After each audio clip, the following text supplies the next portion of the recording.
Véronique et Adrien Rabiot. Quelle famille, vraiment, que dire en fait, que dire en tout cas, je pense que tu l'as compris. Aujourd'hui on revient sur la carrière de Adrien Rabiot, la relation qu'il entretient avec sa mère et les polémiques qui les entourent, que ce soit à l'Olympique de Marseille ou en équipe de France. En tout cas, si tu es bien installé, bien entouré, c'est parti. Adrien Rabiot voit le jour le 3 avril 1995 à Saint-Maurice, dans le Val-de-Marne. Très tôt, le ballon devient son meilleur ami. Dans la cour de récréation, comme dans les terrains vagues, il joue pendant des heures, toujours avec une détermination qui étonne ceux qui le regardent.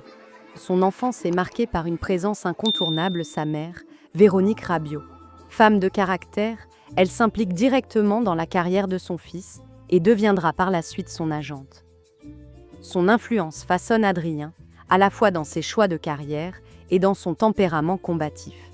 Après avoir joué à l'US Créteil-Lusitanos, il passe par plusieurs clubs de la région parisienne, puis par l'INF Clairefontaine, véritable temple des talents français. Mais en 2008, une opportunité inattendue s'ouvre. Adrien effectue un court passage en Angleterre, au centre de formation de Manchester City. En 2010, il intègre enfin le centre du Paris Saint-Germain.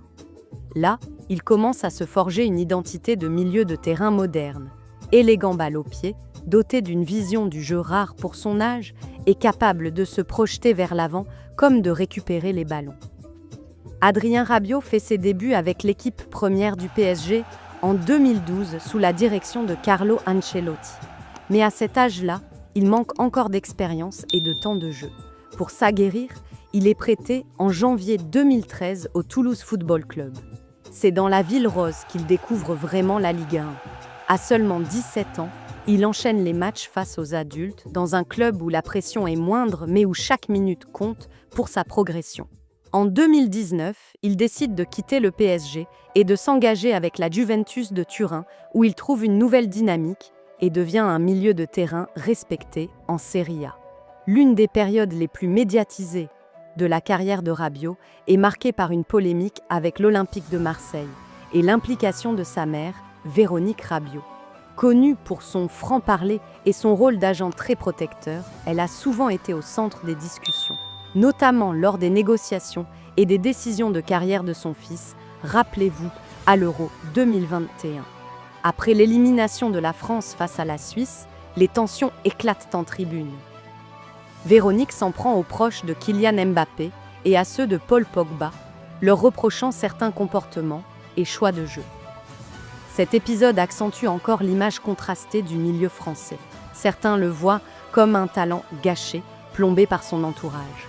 D'autres estiment au contraire que cette pression familiale est ce qui a forgé son caractère de battant, lui permettant de traverser les tempêtes. Aujourd'hui, après avoir porté les couleurs de l'Olympique de Marseille, Adrien a franchi une nouvelle étape en rejoignant l'AC Milan. Ce transfert symbolise une nouvelle aventure dans l'un des clubs les plus prestigieux d'Italie. C'est une nouvelle page qui s'ouvre pour lui et un bilan qui montre son évolution, de jeunes talents prometteurs à joueurs respectés sur la scène internationale. Et voilà, c'est la fin de la vidéo. J'espère que celle-ci t'a plu. Comme tu as pu le remarquer, on a un peu survolé la partie polémique parce que c'est pas un truc qui nous intéresse de ouf. Mais si t'aimerais qu'on rentre un peu plus en détail dans les sujets comme ça, dis-le moi en commentaire. Au moins on le saura et on fera mieux la prochaine fois. Pareil, si t'as une personnalité publique, t'aimerais qu'on revienne sur sa carrière sur la chaîne, n'hésite pas. En tout cas, c'est ce qui s'est passé la dernière fois avec Ousmane Dembélé. Un petit commentaire et hop, la vidéo direct, je l'ai faite. Et je crois que j'ai tout dit. Si tu t'es abonné, je te dis à la semaine prochaine.